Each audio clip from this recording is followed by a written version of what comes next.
এক সুন্দর দ্বীপ, এই মাইথন ড্যাম্পের ঠিক মাঝে নিম পাহাড় আপনাদের সামনে তুলে ধরছি। দেখছেন গৌতমের সাথে।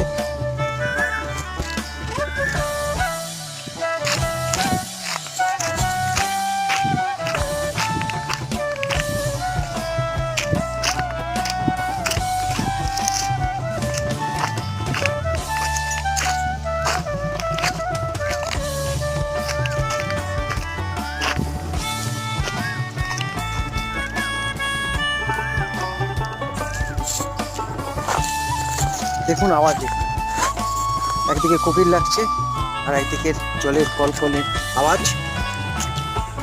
জায়গায় আসা মানে মন ভালো করে দেওয়া, এবং এই সুস্থ মানসিকতা, সুস্থ মন কিন্তু আমাদের এই জীবনে পথ চলার অনেকটা পথ সহজ করে দেয়।